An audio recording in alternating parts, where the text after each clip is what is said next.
오늘은 사순절 두 번째 주일입니다. 그리고 성문박교회가 43번째 생일을 맞은 주일입니다. 사순절 두 번째 주일의 이름은 레미니스케레이며 그 뜻은 기억하소서입니다. 코로나19 감염증의 확산으로 불안과 공포가 지배하는 오늘 우리가 무엇을 기억해야 하는지, 또 성문박교회는 43년의 역사 속에서 무엇을 기억하고자 했었는지 묵상하면서 이제 모두 징울림 소리를 따라서 예배로 나아가겠습니다.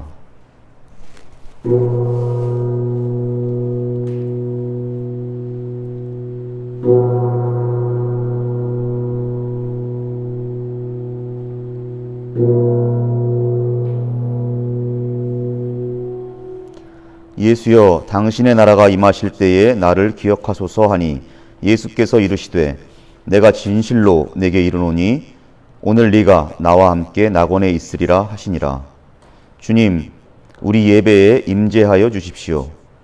부디 오늘 우리의 예배가 주님과 함께하는 것이 곧 하나님의 나라이며 낙원인 것을 기억하는 시간이 되게 하옵소서. 주 예수 그리스도의 이름으로 비옵나이다. 아멘.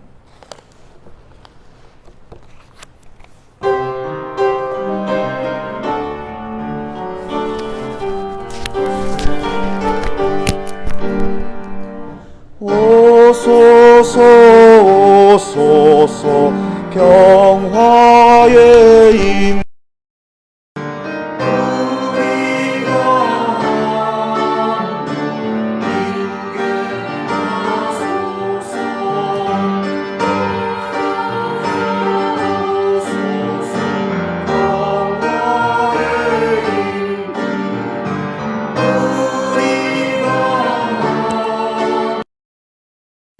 주게 하소서.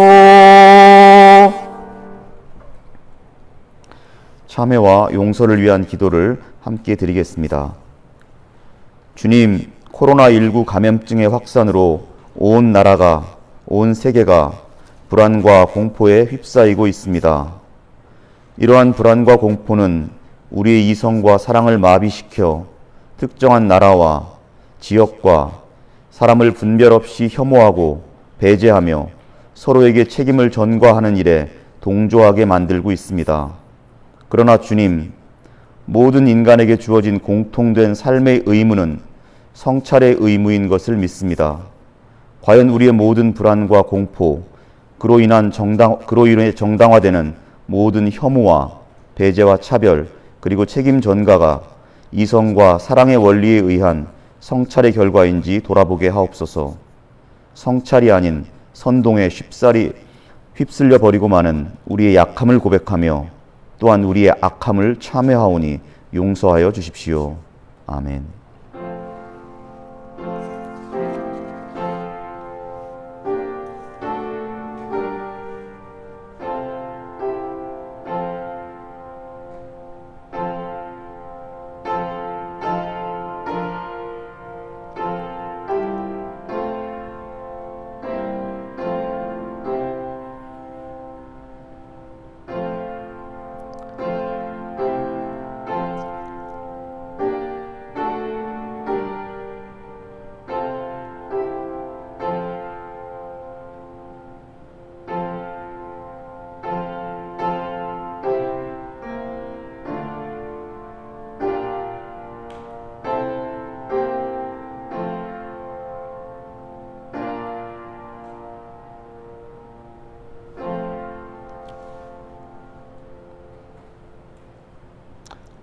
자기의 삶을 성찰하며 회개하는 자에게 주시는 사죄의 말씀이 여기 있습니다.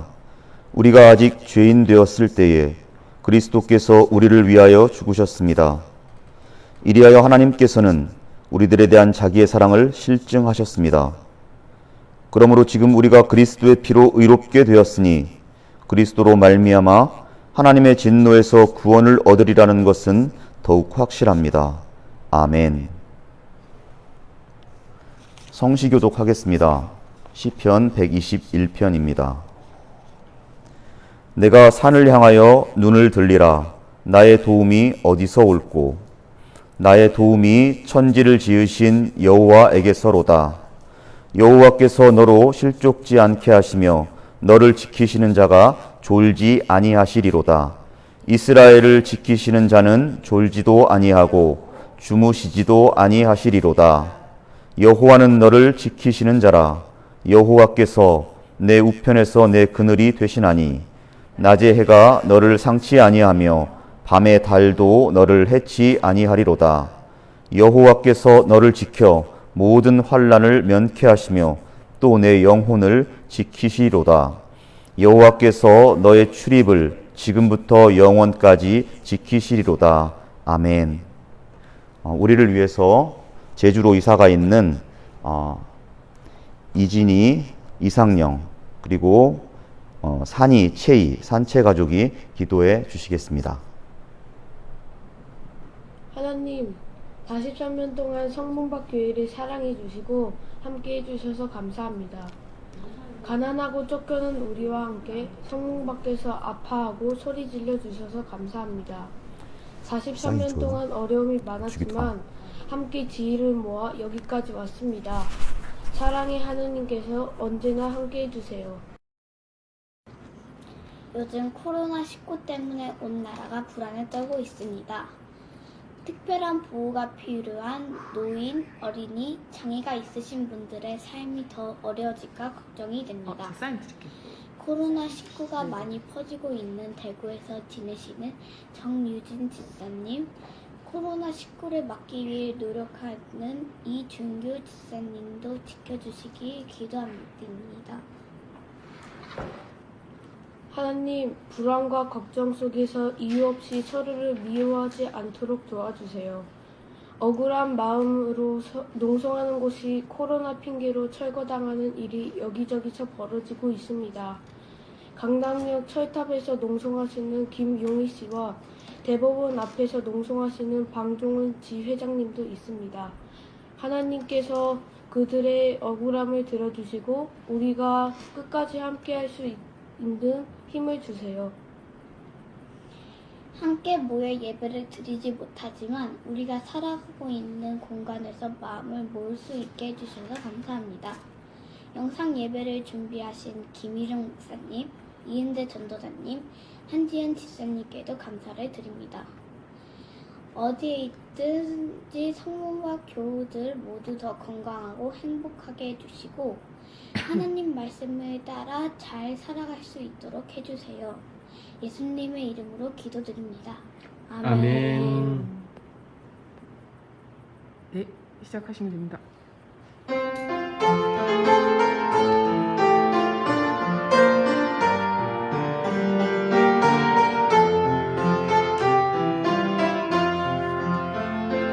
우리 안에 계시는 하나님, 이는 반짝반짝 빛이 나고 전쟁 없는 하나님 나라 이 땅에 어서 오게 해주세요. 오늘 주신 밥을 잘 먹고 욕심내지 않나요? 우리에게 잘못한 사람 용서할게요.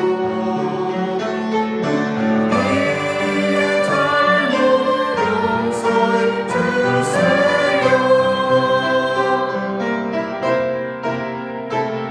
이유가는 많은 것들 항상 씩씩하게 이겨내고 나쁜 길을 빠져 헤매지 않도록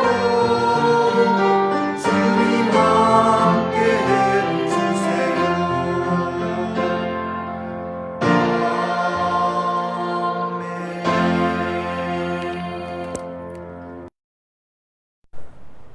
오늘 우리가 함께 읽을 말씀은 성문박 교회의 새 가정에서 나누어서 봉독해 주시도록 하겠습니다.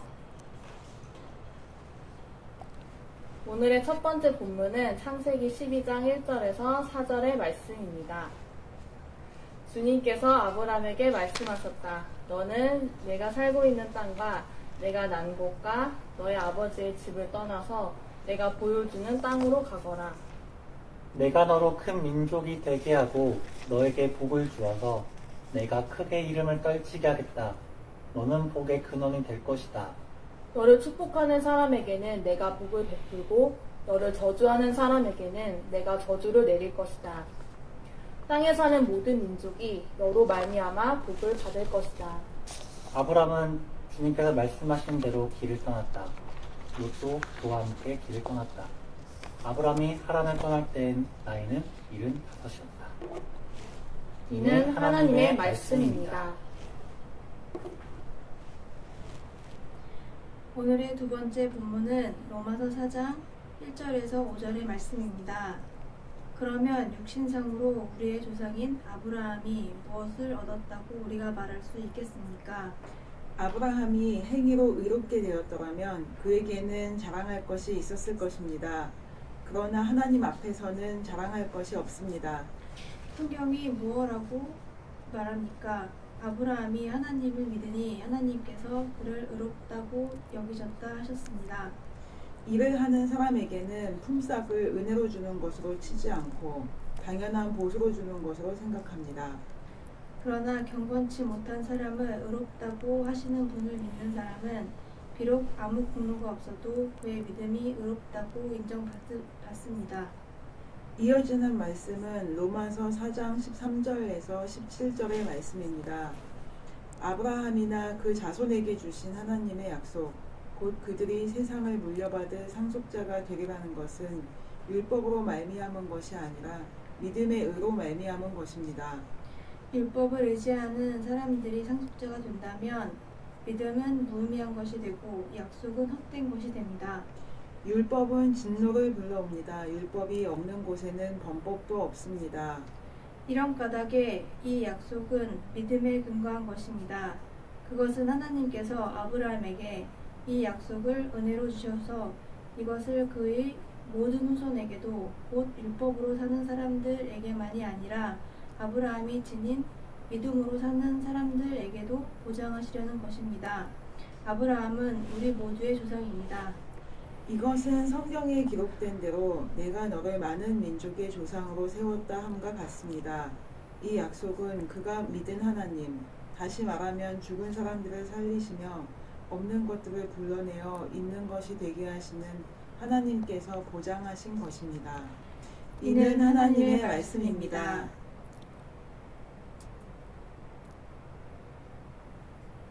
바리새파 사람 가운데 니고데모라는 사람이 있었다. 그는 유대 사람의 한 지도자였다. 이 사람이 밤에 예수께 와서 말하였다. 라삐님, 우리는 선생님이 하나님께로부터 오신 분임을 압니다. 하나님께서 함께 하지 않으시면 선생님께서 행하시는 그런 표징들을 아무도 행할 수 없습니다. 예수께서 그에게 말씀하셨다. 내가 진정으로 진정으로 너에게 말한다. 누구든지 다시 나지 않으면 하나님 나라를 볼 수 없다. 니고데모가 예수께 말하였다. 사람이 늙었는데 그가 어떻게 태어날 수 있겠습니까? 어머니 뱃속에 다시 들어갔다가 태어날 수야 없지 않습니까? 예수께서 대답하셨다. 내가 진정으로 진정으로 너에게 말한다. 누구든지 물과 성령으로 나지 아니하면 하나님 나라에 들어갈 수 없다. 육에서 난 것은 육이요 영에서 난 것은 영이다. 너희가 다시 태어나야 한다고 내가 말한 것을 너는 이상히 여기지 말아라. 바람은 불고 싶은 대로 분다. 너는 그 소리는 듣지만 어디에서 와서 어디로 가는지는 모른다. 성령으로 태어난 사람은 다 이와 같다. 니고데모가 예수께 물었다. 어떻게 이런 일이 있을 수 있습니까? 예수께서 대답하셨다. 너는 이스라엘의 선생이면서 이런 것도 알지 못하느냐? 내가 진정으로 진정으로 너에게 말한다. 우리는 우리가 아는 것을 말하고 우리가 본 것을 증언하는데 너희는 우리의 증언을 받아들이지 않는다. 내가 땅의 일을 말하여도 너희가 믿지 않거든. 하물며 하늘의 일을 말하면 어떻게 믿겠느냐?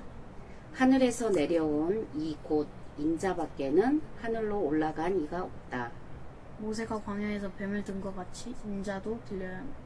그것은 그를 믿는 사람마다 영생을 얻게 하려는 것이다. 하나님께서 세상을 이처럼 사랑하셔서 외아들을 주셨으니 이는 그를 믿는 사람마다 멸망하지 않고 영생을 얻게 하려는 것이다. 하나님께서 아들을 세상에 보내신 것은 세상을 심판하시려는 것이 아니라 아들을 통하여 세상을 구원하시려는 것이다. 이는 하나님의 말씀입니다. 성문학교 여러분 안녕하십니까? 아닙니까?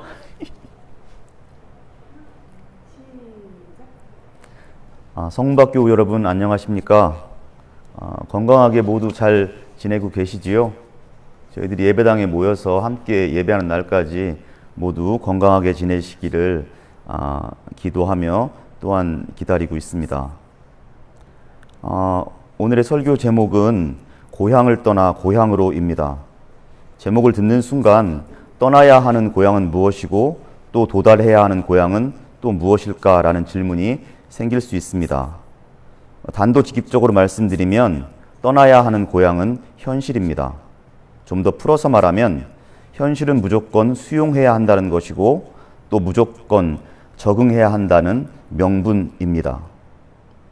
그리고 현실의 변화를 추구하면 불온한 것으로 공격함으로써 이 현실에서 한 걸음도 더 나아가지 못하게 만드는 그 현실이 곧 떠나야만 하는 고향입니다. 그리고 이런 현실이라는 고향을 떠나 도달해야만 하는 고향은 진실입니다. 현실은 진실 위에 세워져야 합니다. 진실이 토대 위에 세워진 현실만이 우리의 고향이 될 수 있습니다. 그래서 고향을 떠나 고향으로 향하는 여정은 현실을 떠나 진실에 이르고자 하는 영적인 여정입니다. 진실만이 현실을 구원할 수 있습니다. 현실을 떠나 진실에 이르는 그 여정을 시작한 사람들만이 이 현실 속에 구원의 빛 그리고 구원의 가능성을 제공해 줄 수 있습니다. 저의 설교는 전체적으로 이런 맥락 속에서 진행됩니다. 이런 맥락을 미리 염두에 두시면 앞으로 이어지는 코로나 이야기, 아브라함 이야기, 그리고 로마서 이야기, 예수님과 니고데모의 이야기 등과 같은 여러 이야기들 속에서 제가 말씀드리고자 하는 핵심을 놓치지 않을 수 있을 것 같습니다. 코로나 감염증이 확산되면서 우리 성문학교는 벌써 2주째 모이지 못하고 있습니다. 눈에서 멀어지면 마음에서도 멀어진다는 말이 있습니다. 그러나 가까운 거리에 있다는 것이 반드시 관계의 깊이를 보장해 주는 것도 아닙니다. 늘 가까이 있다는 것이 오히려 관계를 왜곡해 버리기도 합니다. 늘 가까이 있다는 이유로 내가 마치 상대방을 다 아는 것처럼 생각합니다. 우리 성문박 교우들에게는 매우 친숙한 철학자인 신승철 선생님의 표현을 빌리면 상대방을 뻔하게 바라봅니다. 뻔하게 바라본다는 것은 상대방과 나 사이에 서로가 서로를 도저히 침범할 수 없는 근원적 거리가 있다라는 것을 인정하지 않는 겁니다. 그런데 사실 이 근원적 거리가 바로 모든 개인을 세상에 단 하나밖에 없는 고유한 존재로 만듭니다. 그래서 근원적 거리를 인정하지 않는 것은 상대방의 고유성을 존중하지 않는 겁니다. 서로가 침범할 수 없는 근원적 거리를 두고 존재하는 개인들이 서로 소통하고 교제할 수 있는 유일한 가능성은 상대방과 나 사이에 있는 이 근원적 거리에 대한 존중, 상대방의 고유성에 대한 존중뿐입니다. 그리고 이것은 가족, 친구, 애인들 사이에서도 공히 적용되는 원칙일 겁니다. 그리고 더 나아가서 인간과 다른 피조물 사이에서도 반드시 지켜져야 하는 원칙일 겁니다. 코로나19 감염증의 여파로 모든 사람들이 3m 이상의 거리를 유지해야 한다, 사회적 거리를 지켜야 한다 라고 하는 말이 자연스러워진 요즘입니다. 이 시기에 서로가 서로의 영역으로부터 잠시 떠나는 시간을 가지면 좋을 것 같습니다. 서로의 영역으로부터 잠시 떠나는 이러한 시간이 우리 모든 개인들 사이에 존재하고 있는 이 근원적 거리에 대한 성찰이 일어나는 시간, 그리고 인간과 다른 피조물 사이에서도 이 근원적 거리는 반드시 지켜져야 한다는 성찰이 일어나는 시간이 되면 좋을 것 같습니다. 그래서 모든 깨어진 관계 그리고 깨어진 피조 세계에 구원의 빛이 제공되는 그런 시간이 되면 좋을 것 같습니다. 오늘 우리에게 주어진 첫 번째 본문은 창세기 12장 1절에서 4절의 이야기입니다. 이 역시 떠나는 이야기이죠. 고대 메소포타미아 문명의 중심 갈대아 우르 지역에 거주하던 아브라함이 어느 날 하나님의 음성을 듣고 자신이 평생 일구어온 안정된 삶의 터전인 고향을 떠나는 이야기입니다. 그때 아브라함이 들었던 하나님의 음성은 이러했습니다. 너는 네가 살고 있는 땅, 네가 난 곳, 너의 아버지 집을 떠나서 내가 보여주는 땅으로 가거라. 이 하나님의 음성을 들었다는 것은 무엇을 의미할까요? 이런 질문을 이상하게 생각하는 사람들도 있습니다. 하나님의 음성을 들었다면 들은 것이지 거기에 무슨 다른 의미가 있겠는가, 그렇게 생각하는 사람도 있습니다. 그러나 그렇지 않습니다. 성경에서 하나님의 음성을 들었다는 것은 그의 삶의 근본이 바뀌는 경험을 했다라고 하는 것이고, 또는 이제까지와는 전혀 다른 차원에서 삶을 바라보게 되는 특별한 경험을 했다라고 하는 표현입니다. 자기 머리에서 나온 것이라고는 도저히 믿을 수 없을 만큼 전혀 새로운 어떤 인식의 세계에 들어서게 되었다는 것을 고백할 때 성경에서는 하나님의 음성을 들었다라는 말로 표현합니다. 고대인들에게 고향을 버리고 떠난다는 것은 자신이 평생 일구어온 안정된 삶의 터전을 떠나는 것이고, 생명을 잃을지도 모르는 모험에 뛰어든다는 것을 의미했습니다.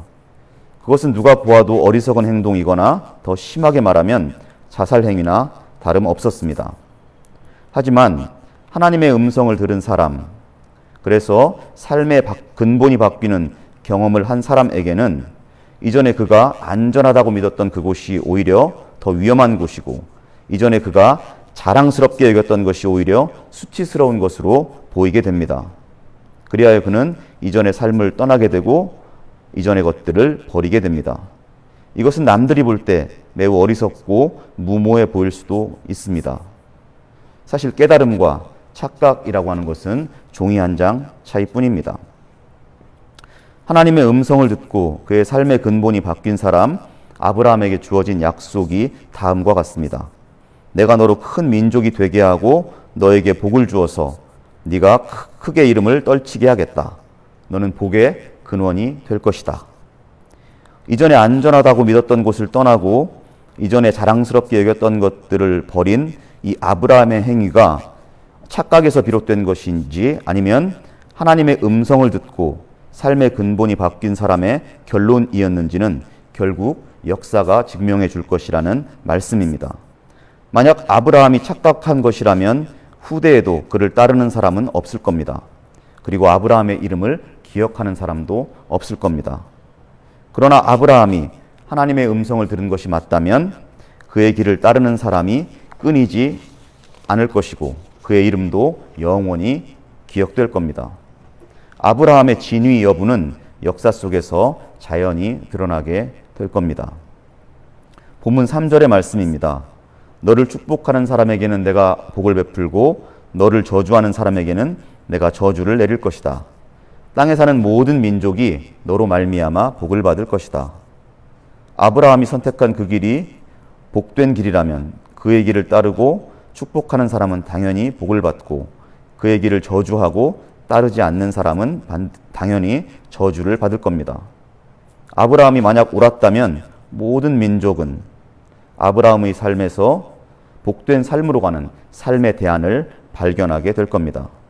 이 모든 것 역시 결국 역사가 증명해 줄 겁니다.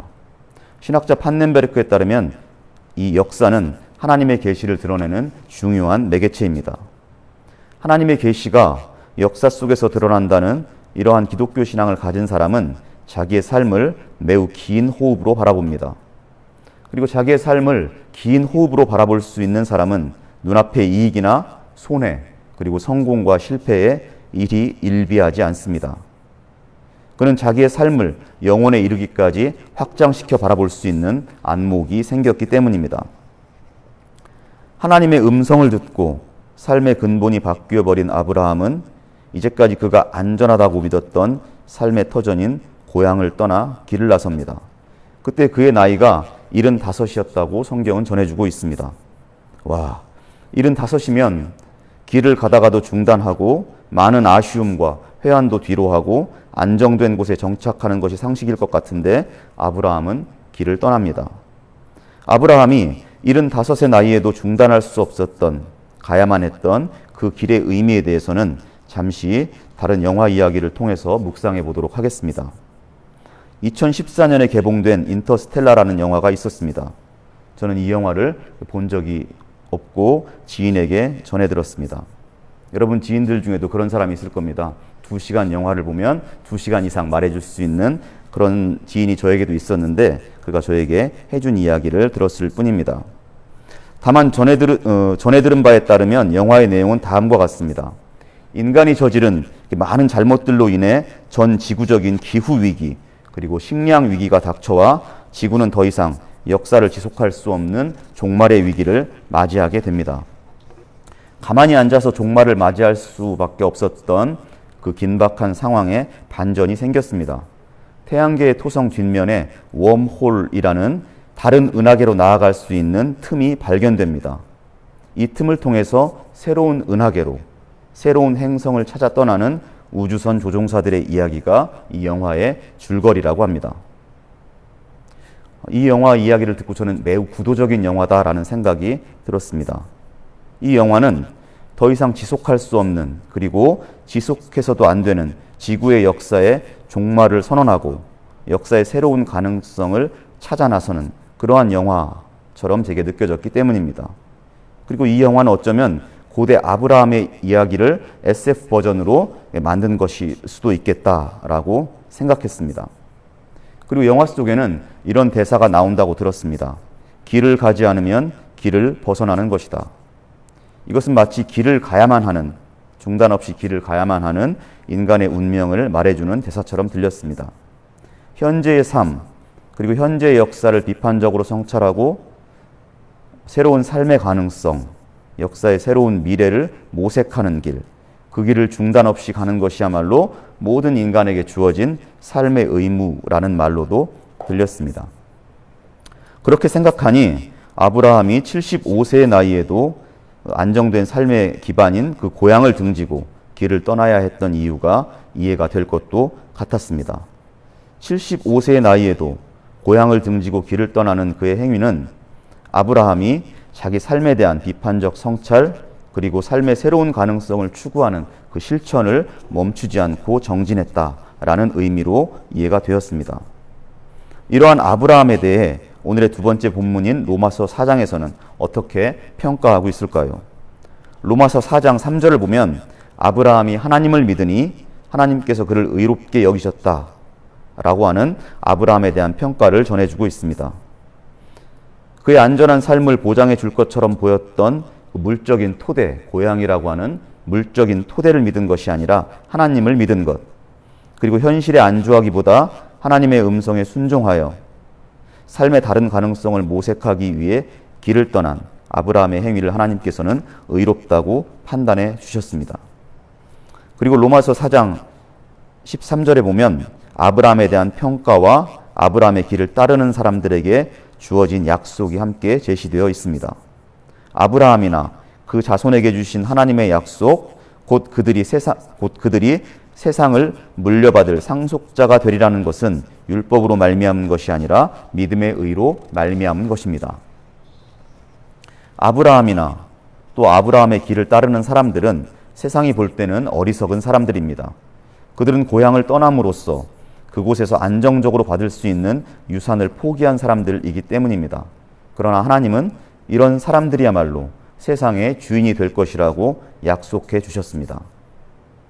고향에 남는 사람, 그리하여 자기가 받을 유산을 안정적으로 확보하는 사람, 이런 사람은 세상에 잘 적응하는 사람입니다. 이런 사람은 세상에서 성공하는 것처럼 보이지만 그러나 세상의 주인은 될 수가 없습니다. 세상에 적응하는 사람은 세상의 주인이 아니라 세상의 종이기 때문입니다. 반면에 세상에 적응하지 않는 사람, 세상의 새로운 가능성을 찾아 기존의 세상을 떠나는 사람들, 아브라함처럼 고향을 떠나는 사람들, 이런 사람들에 의해서 세상의 변화는 일어납니다. 그들은 세상에 적응하지 않기 때문에 때때로 세상의 공격을 받아서 상처를 입기도 하지만 결국 세상은 세상에 적응하지 않는 사람들로부터 세상을 영원한 고향으로 여기지 않는 사람들로부터 새로운 삶의 가능성과 대안을 발견하게 됩니다. 그러므로 그들이야말로 세상의 주인입니다. 그렇다면 아브라함이 하나님의 음성을 따라 자신의 고향을 떠나서 궁극적으로 도달하고자 했던 새로운 고향은 과연 어디였을까요? 오늘 우리가 세 번째로 읽은 본문인 요한복음에서는 아브라함이 고향을 떠나 그가 도달하고자 했던 새로운 고향에 관한 이야기를 들을 수가 있습니다. 요한복음 3장은 유대인의 지도자 가운데 한 사람인 니고데모와 예수님의 이야기를 전해줍니다. 예수님은 니고데모에게 누구든지 다시 나지 않으면 하나님 나라를 볼 수 없다라고 말씀하셨습니다. 다시 태어나야 한다는 것은 니고데모가 오해한 것처럼 어머니 뱃속에 들어갔다가 다시 나와야 한다는 기괴한 이야기가 아닙니다. 그것은 정신적 그리고 영적인 변화를 의미하는 이야기입니다. 본문 6, 7절에도 나와 있습니다. 육에서 난 것은 육이고 영에서 난 것은 영이니 다시 태어난다는 말을 이상히 여기지 말라고 예수님께서 말씀하고 계십니다. 앞에서 내내 드렸던 말씀으로 다시 바꾼다면 다시 태어나는 사건은 삶의 근본이 바뀌는 사건, 내 삶을 전혀 다른 시각으로 바라보게 되는 사건입니다. 그리고 다시 태어나는 사건은 내가 현재 적응하기 위해서 각고의 노력을 기울이고 있는 이 현실이 내가 영원히 안주할 고향이 아니라는 것을 인식하게 되는 사건입니다. 동시에 하나님의 나라를 내가 돌아가야 할 고향으로 삼는 사건입니다. 현실이라고 하는 고향을 떠나 하나님 나라라는 고향을 향하는 여정이 시작되는 사건입니다.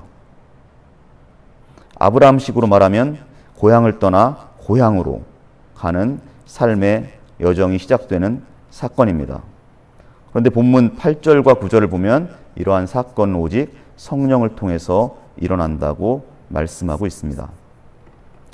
사랑하는 성문박 교우 여러분, 우리는 사순절 두 번째 주일을 보내고 있습니다. 사순절은 예수 그리스도께서 인간과 역사의 구원을 이루시기 위해 고난받으신 사건을 기억하는 절기입니다. 예수님께서 만약 그가 사시던 현실을 그가 영원히 거주할 고향으로 믿고 그 현실에 잘 적응하는 인물이었다면 현실을 고수하려는 자들로부터 고난을 받는 일도 없었을 겁니다. 그러나 예수님은 현실을 영원한 고향으로 믿지 않았고 그 현실에 적응하지도 않았기 때문에 현실의 변화를 원치 않았던 종교적, 정치적, 기득권 세력의 공격을 받아 고난을 당하고 죽음에 이르게 되었습니다. 그러나 현실을 구원하는 힘이 현실만이 영원한 고향이라고 믿고 현실에 잘 적응했던 사람들로부터 나오지 않았고 오히려 현실에 적응하지 않았던 예수님에게서 현실을 구원하는 능력이 나왔다는 이 역설적 진리가 바로 우리가 지금 보내는 사순절에 기억해야 하는 진리입니다. 또 오늘은 마침 우리 성문박교회가 43주년을 맞이하는 주일이기도 합니다. 성문박교회가 걸어온 역사의 발자취를 보면 우리는 현실에 잘 적응하는 교회는 아니었습니다. 오히려 우리는 현실에 적응하지 않는 교회였고 현실에 적응하지 못하는 사람들과 연대하는 것을 자기의 정체성으로 삼는 교회가 되고자 노력해 왔습니다. 그것이 곧 세상에 적응하지 않는 방식으로 그리고 세상에 적응하지 못하는 자들과 함께 하심으로 세상과 인간을 구원하신 예수 그리스도의 몸된 교회가 되는 길이라고 믿었기 때문입니다. 사랑하는 성문박교우 여러분, 부디 2020년 사순절을 보내면서 그리고 성문박교회 43번째 생일을 보내면서 고향을 떠나는 것이 고향을 사랑하는 방식이며 현실에 적응하지 않는 방식이 오히려 현실을 구원하는 방식이라고 하는 이 두 가지 역설적 진리를 기억하는 영적 여정이 시작되는 은혜가 함께 하시기를 간절히 기도합니다. 기도하겠습니다. 주님, 현실을 구원하는 능력이 현실에 온전히 매몰되었던 또는 현실에 온전히 고착되었던 자들로부터 나오지 않았고 오히려 현실에 적응하지 않았던 현실에 적응하지 못한 자들을 사랑했던 주님으로부터 이 현실을 구원하는 능력이 나왔다는 이 역설을 기억하게 해 주십시오. 이러한 기억을 토대로 우리가 살아가는 대한민국 공동체를 규정하고 있는 이 현실에 적응하지 못했기 때문에 이 현실로부터 매서운 공격을 받아 기진맥진 쓰러진 사람들이 우리에게 과연 누구인지 묵상하게 해 주십시오. 주님, 성문박교회를 43년간 지켜주시고 오늘에 이르게 해주셔서 감사합니다. 부디 성문박교회가 과거로부터 미래까지 현실에 적응하지 못하는 사람들, 현실의 공격으로 쓰러진 사람들의 이웃으로 존재하고자 했던 그 첫 마음을 잘 지켜가게 하옵소서. 우리로 하여금 고향을 떠나 고향으로, 현실을 떠나 진실에 이르게 하시는 주 예수 그리스도의 이름으로 기도하옵나이다. 아멘. 우리 찬송가 379장 응답의 찬송으로 1절과 3절 부르도록 하겠습니다.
알림 시간입니다.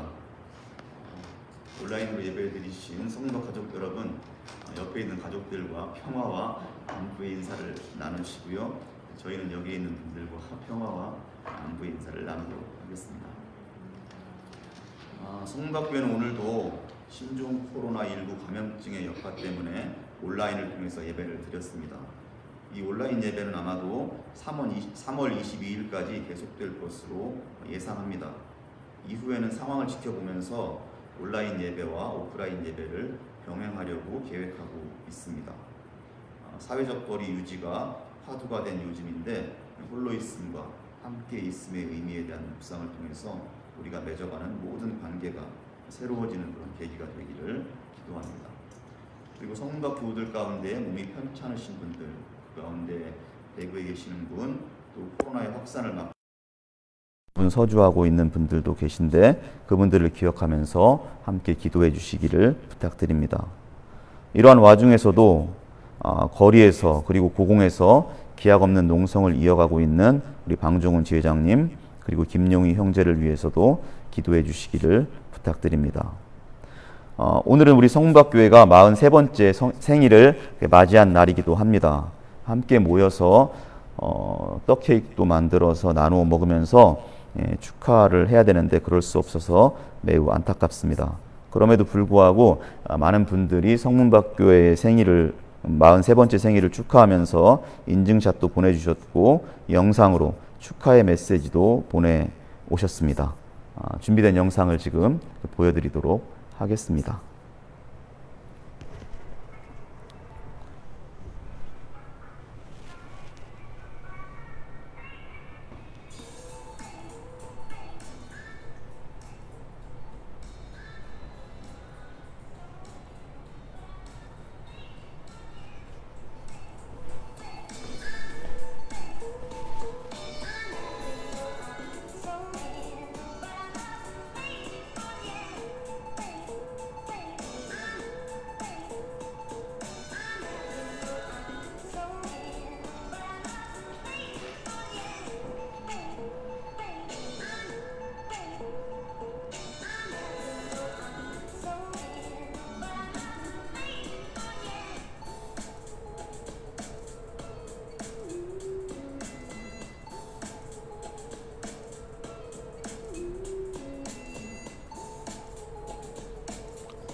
다람쥐의 실무자 정광숙입니다. 성문박 43주년 축하드립니다. 세워살림 생협 상무이사 미재석입니다. 성문박교회 43주년 창립을 축하드립니다. 43번째 생일을 축하해요. 성문박교회 사랑해요. 사랑합니다. 성문박교회 43주년 축하합니다. 큐. 창립 축하합니다. 창립 축하합니다. 사랑하는 성문박교회 창립 축하합니다. 안녕하세요. 저희는 영등포 산업선교회 노동선교부 홍윤경, 최상은, 송결입니다. 네, 성문박교회 창립 43주년을 진심으로 축하합니다.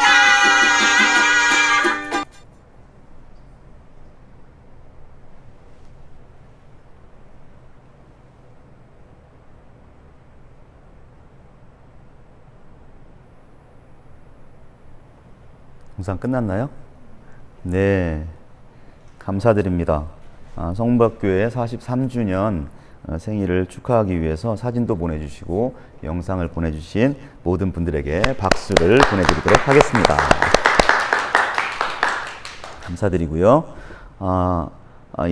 이제는 공동의 고백과 기원 그리고 파송의 찬송, 축복 기도로 우리 예배를 마치도록 하겠습니다. 성문박 공동체 공동의 고백과 기원을 드리도록 하겠습니다. 성문박 공동체는 예수 그리스도의 죽으심과 부활을 믿고 고백하는 신앙 공동체입니다. 저희들은 이 세상의 돈과 권력과 명예에 지배받지 않을 것입니다. 저희들은 주의 말씀에 따라 나눔과 섬김을 지향합니다. 저희들은 세상의 중심이 아니라 변두리에서 정치, 경제, 문화, 교육, 인종, 성적으로 소외된 생명들과 함께 살아갈 것입니다. 저희들은 세상에 성문 밖의 사람들과 연대하며 나가는 하나님 나라를 꿈꾸는 공동체입니다. 성문 밖 공동체의 머리가 되신 예수 그리스도시여, 몸된 저희들에게 자비와 은총을 베푸시어 당신을 닮아 살아가게 하옵소서. 아멘.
기도하겠습니다. 주 예수 그리스도의 은혜와 하나님의 사랑과 아름다운 교제와 소통의 역사가 고향을 떠나 고향으로, 현실을 떠나 진실을 향하는 여정을 멈추지 않겠다 다짐하는 주의 사랑하는 성문박 식구들 모두의 삶 속에, 그리고 성문박 교회가 연대하는 모든 고난받는 자들의 삶 속에 영원히 함께 계시기를 간절히 비옵나이다. 아멘.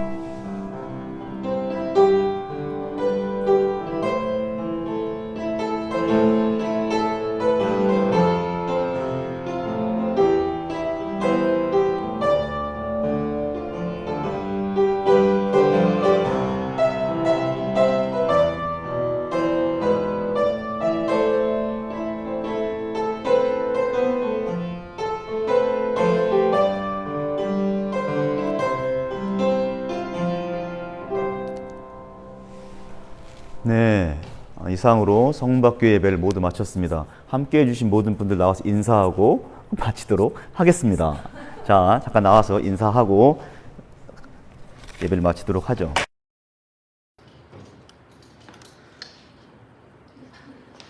나오시고요. 성문박교회 식구들 모두